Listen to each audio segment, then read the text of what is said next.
অসহায় টুনি। তার ঘর বাড়ি পরিবার বলতে কিচ্ছুটি ছিল না।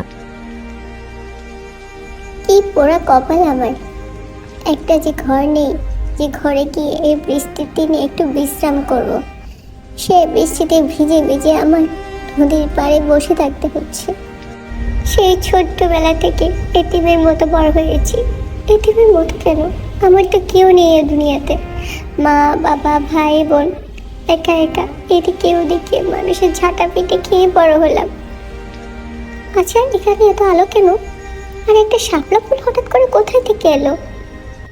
তোমার কষ্টের কথা শুনে তোমাকে সাহায্য করতে এসেছি টুনি। তুমি অনেক ভালো, আমি চাই তুমি অনেক ভালো থাকো, তাই আমি তোমাকে একটা ঘর উপহার দিচ্ছি। তুমি এই নদী সহ 3টে নদী পার করে দেখবে একটা সুন্দর ঘর। সেই ঘরে তুমি আজকের পর থেকে থাকবে, আর তোমার যা যা দরকার তুমি সেখানে গেলে সবই পেয়ে যাবে। আর দেরি করো না, এখনই চলে যাও।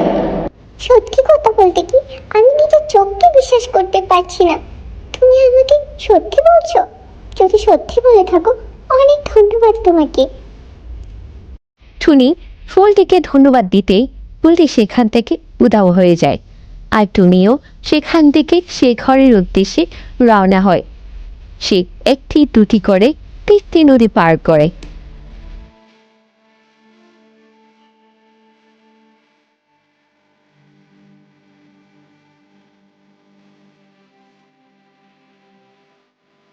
অবশেষে টুনি সে ঘরটি দেখতে পায়।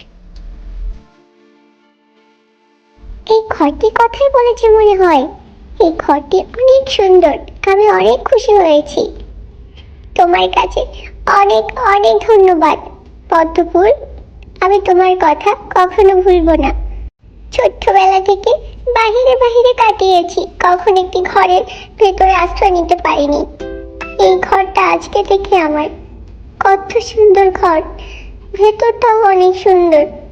টুনি ঘরটি পেয়ে অনেক খুশি হয়েছিল। সে শোকে কাতর হয়ে সে সেখানে ঘুমিয়ে পড়ে। সে অনেক ক্লান্ত ছিল, যেন সে কত দিন পরে এমন শান্তিতে ঘুমাচ্ছে। অনেকগুলো ফলের গাছও দিয়েছে, এখানে আপেলও আছে। আমি আপেল খাবো, কতদিন খাইনি। ক্ষুধার্ত এবং ক্লান্ত টুনি মন ভরে সে আপেল খায়, যেন অনেক দিন না খেয়েই ছিল। এরপরে টুনি চলে যায় তার বান্ধবীর বাড়িতে তার এই খুশির খবরটি দেওয়ার জন্য। এই রে, শরীরে জোর নেই মনে হয়। কি কি কি রে, কি লাগবে তোর? তুই তো আবার কয়েকদিন ছাড়া আমার কাছে আসিস না। কি লাগবে বল, কোনো দরকারে এসেছিস? তাড়াতাড়ি বল, আমার অনেক কাজ আছে। টুনির বান্ধবী টুকি টুনিকে যখন তখন অপমান করত, যা তা বলে তাকে ঘর থেকে তাড়িয়ে দিত। কখনো তার ঘরে আশ্রয় দেয়নি, কোনো খাবারও দেয়নি খেতে। তারপরেও কাকে অনেক আজে বাজে কথা শোনাতো। টুনি চুপ করে সবকিছু সহ্য করত, কারণ টুনি টুইকে অনেক ভালোবাসত। টুনি তার সাথে এই কয়দিন ঘটে যাওয়া ঘটনা সবই টুকিকে খুলে বলে। টুকি বিশ্বাস করতে চায় না। টুনি টুকিকে বলে, তুই যদি বিশ্বাস না করিস আমার সাথে গিয়ে দেখবি, চল।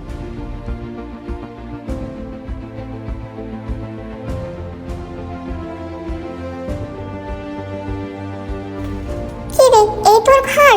সারা জীবন গরিবই থাকবি তুই, কখনো আর তোর মন মানসিকতা পরিবর্তন হবে না। এই কুড়ে ঘরটা দেখার জন্য তুই আমাকে আমার বাড়ি থেকে টেনে নিয়ে এসেছিস? এত দূর পর্যন্ত আসলাম আমি। তুই একটা খারাপ আসলে। তুই আজকের পর থেকে আমার সাথে আর কথাই বলবি না। আমি তোর চেহারাও দেখতে চাই না। আমার ঘরের আশেপাশে পর্যন্ত আসবি না তুই। তুই এই ফকিন্নি মার্কা। তুই এমন করে কেন বলছিস? তুই কি খুশি হসনি আমার যে একটা ঘর হয়েছে? এতদিন আমার যে থাকার জন্য একটা ঘর ছিল না, বাইরে বাইরে থেকেছি। তোর সাথে আর কিছুক্ষণ কথা বললে আমার অনেক ক্ষতি হয়ে যাবে। আমি চললাম, তুই থাক এই ফকিরের ঘর নিয়ে। সারা জীবন তুই ফকিরই থাকবি। তুই যাওয়ার আগে কিছু একটা খেয়ে যা। তোর মতো গরিবের কাছে আমি কিচ্ছুটি খাবো না। টুই টুনিকে এক গাদা অপমান করে সেখান থেকে চলে যায়। টুনি অনেক কষ্ট পায়। তার বান্ধবী প্রথমবার তার ঘরে এসেছে, কিচ্ছুটি খায়নি, শুধু মুখেই চলে গেছে। সেটা ভেবে টুনি অনেক কান্না করে। কিছুদিন পরে টুই তার ঘরে সোফার মধ্যে ঘুমাচ্ছিল। হঠাৎ করে পুরো ঘর কেঁপে ওঠে। টুই অনেক আতঙ্কিত হয়ে তাড়াতাড়ি করে সেখান থেকে বাহিরে চলে আসে। আমি ভাবতে পারিনি এমন ভূমিকম্প হয়ে আমার ঘরটি ভেঙে যাবে। এখন আমি থাকবো কোথায়? টুনি ছাড়া আমার কোনো গতি নেই। আমি টুনির কাছেই চলে যাই। টুনি নিশ্চয়ই আমাকে আশ্রয় দিবে। টুই দৌড়ে দৌড়ে টুনির কাছে চলে আসে।